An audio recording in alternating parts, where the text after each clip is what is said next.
नीरज चोपड़ा ने javelin throw से भारतीय खेल प्रेमियों को एक ख्वाबों की दुनिया में ले गए हैं और अब भी यकीन करना मुश्किल होता है कि भारत को 125 साल के इतिहास में पहला एथलेटिक्स का गोल्ड मिला है। नीरज इस वक्त हमारे साथ हैं, बहुत बड़ी कामयाबी है। नीरज, हम चाहेंगे आपके बारे में काफी लोग अब जानते हैं, वो जो 2 थ्रो था उसका सफर हम लोगों को करवाएं। किस माइंडसेट से आप जा रहे थे, क्या सोचा, क्या प्लानिंग की, खासकर वो जो 85 से ज्यादा का थ्रो था और पूरे सीजन में जबकि आपका वैसा थ्रो आ नहीं रहा था, ये उस दोनों थ्रो का हमें सफर करवाएं।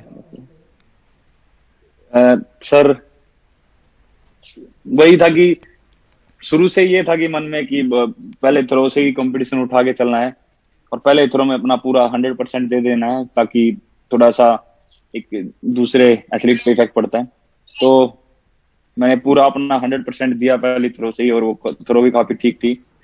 तो पहले से ही दिमाग में यही था कि हाँ, फर्स्ट थ्रो से ही अच्छा करके चलना है और फर्स्ट सेकंड थ्रो काफी बढ़िया थे। तो उसके बाद मुझे लगा कि आज पर्सनल बेस्ट हो सकता है और मैंने अपना फिर पूरा जोर भी लगाया, लेकिन कुछ ना कुछ टेक्निकली कुछ दिक्कत रही होंगी शायद, पर मैंने अपनी तरफ से अपना 100% देने की कोशिश की।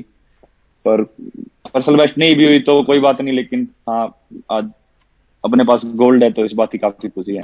बिल्कुल, वो जैसे एक थ्रो आपने कर लिया पहला और उसके बाद दूसरा थ्रो, उसके बीच में जाके आपने पहले भी प्लान किया था कोच के साथ कि जो पहला थ्रो है वो पूरे दम से लगाना है और फिर अगर होता है तो जैसे आप जैवलिन में प्लान करते हैं कि दूसरे तीसरे थ्रो में जाके फिर चौथे पांचवें में आप फिर से दम लगाते हैं, ये सारा प्लानिंग का हिस्सा था? क्योंकि जो आम दर्शक है वो ये समझते हैं कि जैवलिन उठाया और फेंक दिया, वैसी बात नहीं है, टोटल प्लान का हिस्सा है। मैं ये दर्शकों को समझाना चाह रहा हूँ। नीरज, नहीं, मतलब मैंने तो अपना हर थ्रो में बेस्ट देने की कोशिश की, लेकिन मतलब हाँ, है तो काफी इजी, उठाया और फेंक दिया, लेकिन जब उसको फेंकते हैं तो पता चलता है कि हाँ, सच में क्या चीज है और कितनी मेहनत इसके लिए लगती है।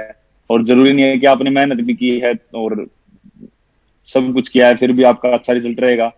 अगर थोड़ा सा भी टेक्निक में प्रॉब्लम आ गई है तो पूरा कितनी पावर लगा लो तो वो डिस्टेंस कवर नहीं होगा। तो ऐसा ही मेरे साथ हुआ 2-3 थ्रोज में कि मैं अपनी बेस्ट करने के चक्कर में मैंने स्पीड भी बढ़ाई और मैंने अपना पूरा 100% दिया, लेकिन थोड़ा सा वो टेक्निक में प्रॉब्लम होने से वो डिस्टेंस कम हो गया। तो मतलब वही है कि इजी लगता है देखने में, लेकिन हाँ, काफी बिल्कुल हार्ड है। नीरज, आपके कैमराडरी की काफी चर्चा हो रही है, काफी सोशल मीडिया पे लोग आपकी तारीफ कर रहे हैं, आप जो अपने कॉम्पिटिटर हैं उनकी हौसला अफजाई कर रहे हैं। नदीम इरशाद ने आपको अपना आइडल बोला है। जो खेलों की जो बाउंड्री होती है वो इन सब से आगे की होती है और हम लोग जानते हैं कई सारे जो मौजूदा खिलाड़ी हैं, हिमा दास, तेजस्वी शंकर, ये सारे आपको बहुत कम उम्र से आपको रोल मॉडल मानते हैं। ये कैमराडरी कहाँ से आई? क्या आप फैमिली, आपकी ज्वाइंट फैमिली है, वहां शेयरिंग सीखते हैं, ये सारा उसका एक तरह से असर था आपकी अपब्रिंगिंग से, लगता है ये?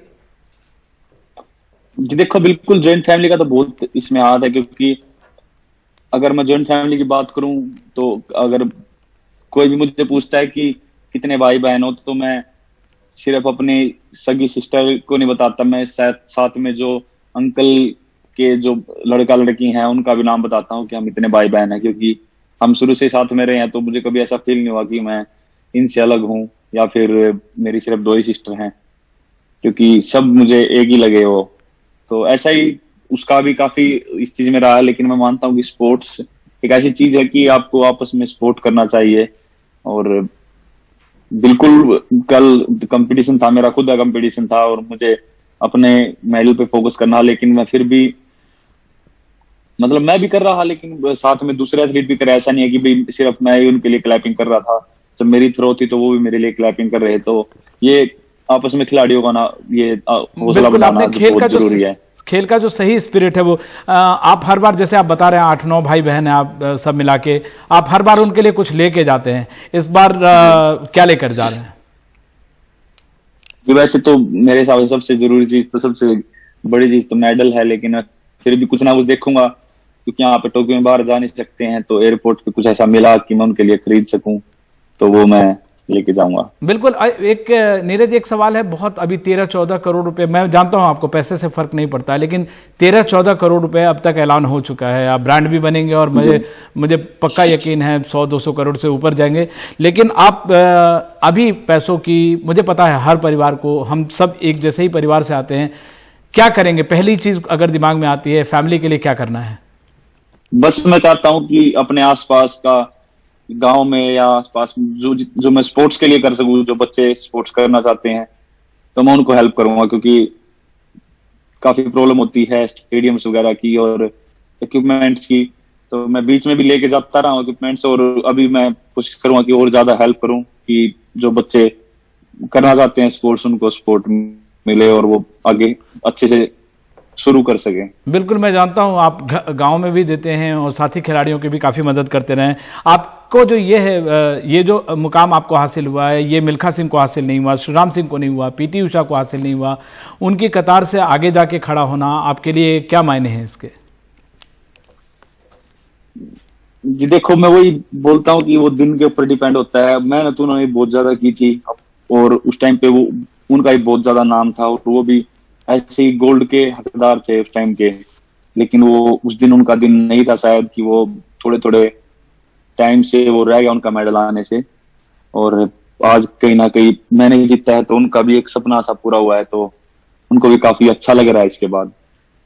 बिल्कुल, आपने जीव मिल्खा ने ट्वीट किया, आपको धन्यवाद भी दिया कि आपने उनके फैमिली मिल्खा सिंह जी को ये अपना मेडल डेडिकेट किया है। एक आखिरी सवाल आपसे पूछना चाहूंगा, टारगेट आगे क्या होगा आपका? पेरिस है, वर्ल्ड चैंपियनशिप है जिसमें आपके पास मेडल नहीं है, या वर्ल्ड रिकॉर्ड बनाना है, या ऊवी हॉर्न की तरह 100 मीटर का बैरियर पार करना? हालांकि आप जानते हैं सेंटर ऑफ ग्रेविटी आगे हो गया है तो थोड़ा मुश्किल होगा, लेकिन क्या आपका टारगेट क्या है? नहीं, पहले मैं सोच रहा हूँ कि 90 मीटर क्रॉस करें, उसके बाद 100 मीटर का सोचें, क्योंकि धीरे धीरे मतलब हाँ जरूर वो आगे का सोचना जरूरी है, लेकिन उसके लिए ओवरडू करना ठीक बात नहीं है कि मैं ज्यादा मेहनत कर दूं उसके लिए फिर इंजरी हो जाए। अपना धीरे धीरे चलेंगे और बिल्कुल कॉमनवेल्थ एशियन गेम्स और वर्ल्ड चैंपियनशिप पूरा फोकस रहेगा।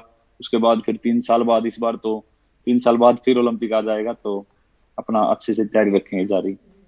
अच्छा नीरज, अब शरारत कर रहे हो या जो बचपन में 90 किलो से शुरू किया था, भैंस को, मधुमक्खी का, ये सब तो हमने पढ़ा ही है, शरारत करते हो या छूट गई है? क्योंकि मैंने देखा आपका बहुत चुलबुलापन तो है, मैंने आपको राष्ट्रपति भवन में भी देखा था काफी प्लेयर्स के साथ बात करते। शरारत हो रही है या अभी कम हो गई है?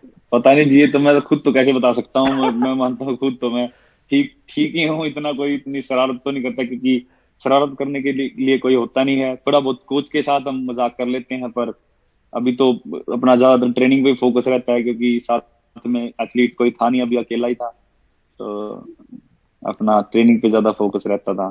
तो शरारत थोड़ी बहुत घर पे जाता हूँ उनके साथ और फ्रेंड के साथ थोड़ा बहुत वो कर लेते हैं, और वो चलो वो भी जरूरी है कभी कभी। हाँ जी। अच्छा, आपने बोला चूरमा खाएंगे, खांडरा जा रहे हैं, आपको चूरमा खाने का मन है? चूरमा तो क्या, मतलब जो भी गांव का खाना है, जो भी गांव की वो है, वो जरूर खाएंगे, काफी टाइम हो गया है।